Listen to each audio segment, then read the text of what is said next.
सोलापुर शहर का विस्तृत विवरण निम्नलिखित बिंदुओं के आधार पर प्रस्तुत है। 1. प्राचीन इतिहास एवं नामकरण की विशेषता। नामकरण का सफर। प्राचीन समय में सोन्नलगे या सोन्नलागी के नाम से जाना जाता था, जो कालांतर में सोन्नलपुर और फिर सोलापुर बना। एक मान्यता के अनुसार ये 16 गांवों अहमदपुर, चपड़देव, फतेहपुर आदि के विलय से बना था, परंतु शिलालेखों में इसकी पुष्टि नहीं मिलती। ऐतिहासिक शासन। सातवाहन, चालुक्य, राष्ट्रकूट, यादव, बहमनी, मुगल और मराठों सहित कई राजवंशों ने यहाँ शासन किया। मुगल काल में इसे संतलपुर भी कहा जाता था। स्वतंत्रता संग्राम में भूमिका। 9 से 11 मई 1930 को ब्रिटिश शासन के विरुद्ध विद्रोह कर भारत का पहला स्वतंत्र शहर घोषित किया गया। इसी दौरान नगरपालिका भवन पर तिरंगा फहराया गया, जो देश में पहला ऐसा प्रयास था। 2. सांस्कृतिक पहचान। भाषा। मराठी मुख्य भाषा है, परंतु कन्नड़, तेलुगु और उर्दू भी प्रचलित हैं। वेशभूषा।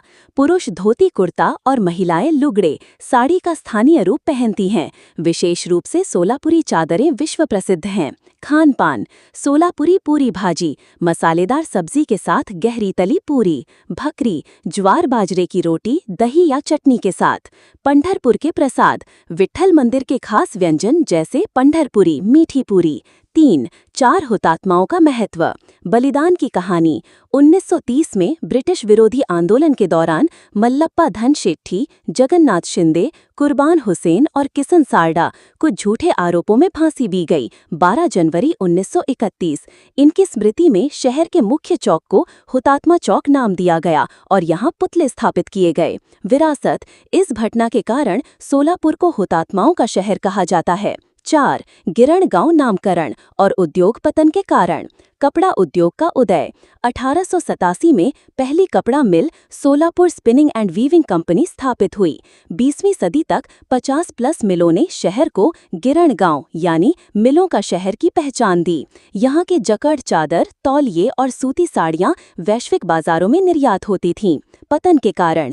तकनीकी पिछड़ापन। मिलें पुरानी मशीनरी पर निर्भर रहीं, जबकि दक्षिण भारत और गुजरात में आधुनिक इकाइयां स्थापित हुईं। श्रम विवाद। कर्मचारी हड़तालों और वेतन मुद्दों ने उत्पादन बाधित किया।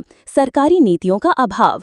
1990 के उदारीकरण के बाद सब्सिडी घटने से मिलें बंद होने लगीं। 5. विमान सेवा पुनर्प्रारंभ और योजनाएं। ऐतिहासिक पृष्ठभूमि। 1948 में सैन्य उपयोग के लिए बना होटगी रोड एयरपोर्ट 1984 में नागरिक उड़ानों के लिए खोला गया। 2009 में मुंबई के लिए उड़ानें शुरू हुईं, परंतु 2010 में एक चिमनी रुकावट के कारण बंद कर दी गई। नया विकास। 2024 में 64.95 करोड़ रुपए से नया टर्मिनल बनाया गया। 9 जून 2025 से हैदराबाद और बेंगलुरु के लिए उड़ानें पुनः शुरू हुईं। स्पाइस जेट और अलायंस एयर इसका संचालन करेंगे। 6. आईआईटी और उद्योग संभावनाएं। वर्तमान स्थिति।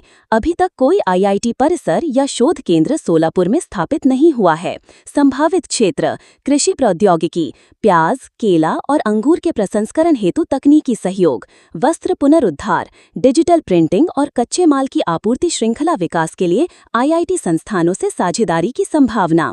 3. धार्मिक एवं पर्यटन स्थल।